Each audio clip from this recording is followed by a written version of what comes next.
affaibli par l'AFC et avec la progression de la guerre, où Félix est-il détruit? Je repose la question. Est-ce que l'avancée de l'AFC a-t-il détruit Félix ou bien l'avancée de l'AFC a affaibli Félix? Bonjour, bonsoir. Ma question, elle est purement analyste. Elle est trop profonde dans l'analyse, mais j'aimerais que vous me suiviez et qu'ensemble, on réfléchisse. Nous sommes le 18 aujourd'hui. Je vous demande de liker, de vous abonner et de partager. Au niveau interne et au niveau externe, il y a beaucoup d'éléments qui démontrent l'affaiblissement de Félix, qui n'est pas la destruction de Félix. Au niveau, par exemple, au niveau interne, Félix n'a pas cette position de convaincre les gens et les amener à s'asseoir et les convaincre à être unis. Mais il a cette capacité de les diviser. Ainsi donc, Félix est affaibli mais pas détruit. Et il profite de cela pour chercher à couvrir sa honte. La chute de Goma, la chute de Bukavu, c'était un affaiblissement, et ça continue à être un affaiblissement de Félix. Mais vous allez comprendre que jusque-là, Félix joue avec les leviers international d'être le président de la République démocratique du Congo, où le M23 est obligé à ne pas faire certaines choses, puisque s'il veut le faire, on dira, on ne peut pas permettre qu'un gouvernement qui est en place subisse par exemple ces choses, sinon ça va être un message qu'on envoie à tous les gouvernements du monde entier de se comporter ainsi. Par exemple, quand les M23 veulent avancer, on doit les exiger, non, vous devez négocier, vous voyez. Par exemple, il y a des questions liées à l'humanitaire. Lorsqu'on avance, il y a beaucoup de gens qui meurent. Et ces derniers temps, vous savez que il y a une logique. Félix a armé les Wazalendo, on connaît tous. Et quand il y a une attaque, lorsque les Wazalendo meurent, on parle des civils qui sont morts. En oubliant que ce sont des combattants en armes, mais comme ils n'ont pas des uniformes, on dit qu'on a tué des civils. Et c'est comme ça qu'on est en train de documenter. Alors, l'affaiblissement de Félix n'est pas sa destruction. Pourquoi je suis en train de le dire? Puisque si on doit détruire Félix, il faut le détruire économiquement.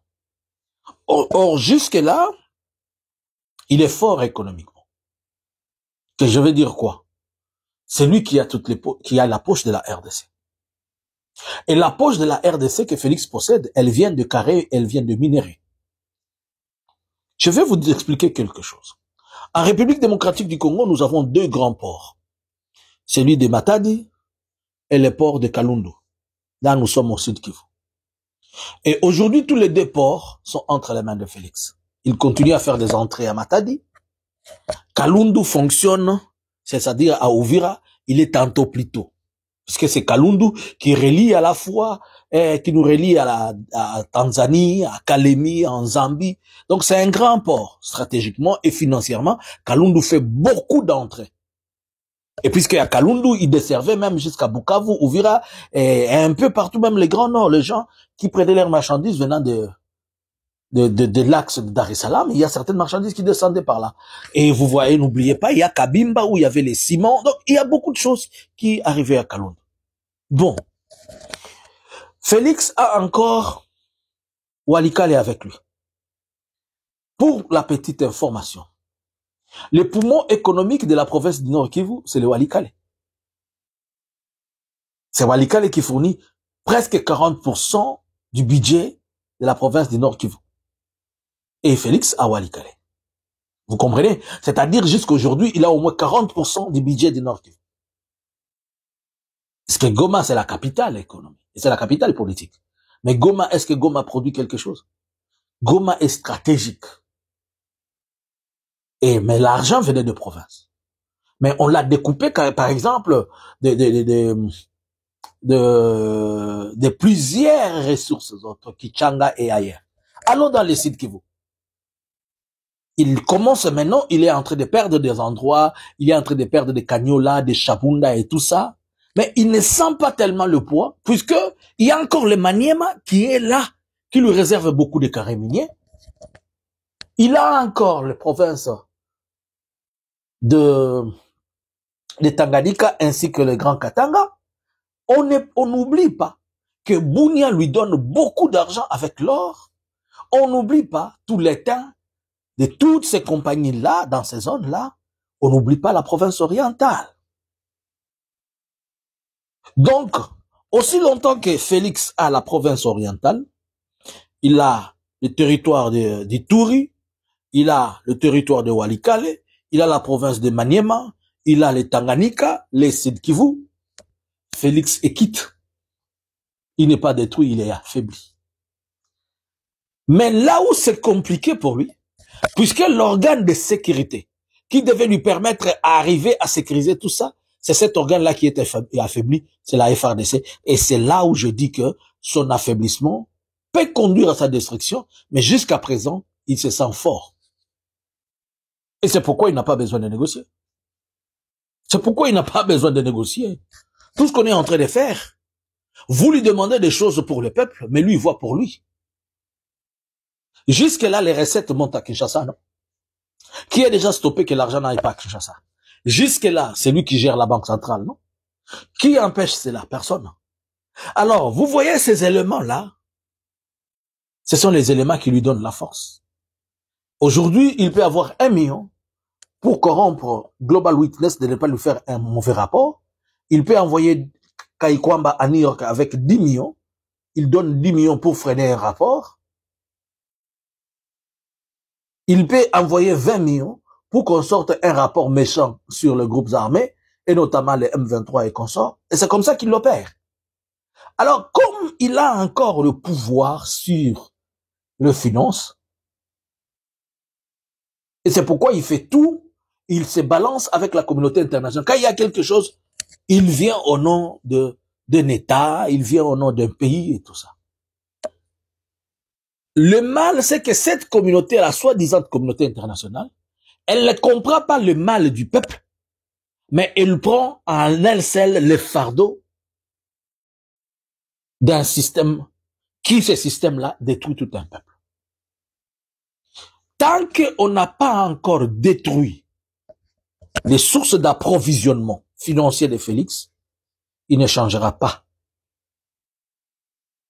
Tant qu'on n'a pas encore détruit, l'AFC, le M23, ils sont forts.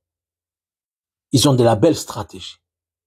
Mais il faudrait que ces couloirs-là soient totalement ouverts pour l'avancement des choses. Et vous allez voir, je vous montre le levier avec lequel Félix joue. Lorsqu'on veut encore arriver à prendre, quand on va essayer seulement de lui prendre Walikale, vous ne connaissez pas l'importance stratégique de Walikale, hein? Je vais vous expliquer plus tard. Vous ne connaissez pas l'importance stratégique, géographique, géopolitique, économique du positionnement de Walikale. Vous ne le comprenez pas. Vous ne connaissez pas l'importance stratégique de la ville de Kinshasa et de Kisangani. Vous ne comprenez pas. Vous ne comprenez pas l'importance stratégique de faire tomber Kalemi. Vous ne comprenez pas encore. Vous ne comprenez pas l'importance stratégique de plusieurs villes, de se retrouver dans les maniements.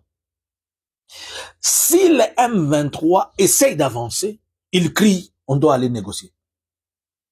Vous voyez le jeu qu'il joue. Si le M23 veut avancer, on doit aller négocier, maintenant je suis prêt. Si aujourd'hui le M23 se prend seulement Walikale, il va libérer les 700 prisonniers, puisqu'il veut ralentir leur avancée. Il veut empêcher qu'ils avancent. Et pendant ce temps, il est en train d'attendre à Kinshasa, dire à tout le monde que nous ne pouvons pas aller aux élections puisque il y a la guerre. Et le Parlement va voter des mesures extrêmement grasses et consorts, et ça va évoluer comme ça. Et avec ça, ça étouffe beaucoup de choses.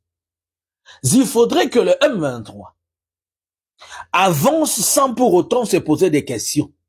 Mais comme il y a encore la communauté internationale corrompue, et il joue au chaud et au froid, puisque la communauté internationale veut gagner à gauche comme à droite, il faudrait que le peuple congolais appuie l'une des parties si le peuple veut avoir un changement. Et Félix ne comprend en quel langage, on le sait tous, si ce n'est le langage de ça. Selon vous, Félix est-il affaibli ou détruit. Moi, je crois que Félix n'est pas encore détruit, il est affaibli. Mais son affaiblissement peut conduire à sa destruction. Mais seulement, Félix n'est pas assis sur un bon système. Son système est fragile. Il est quelqu'un qui a construit sur le sable. On doit lui ravir le poche financier d'abord. Je n'ai même pas parlé de la politique et de la diplomatie. Si on lui ravit ces poches-là, Félix va réfléchir 2 fois. Partagez et abonnez-vous. C'est Analysons Congo. Bonjour, bonsoir. Analysons Congo subscribers.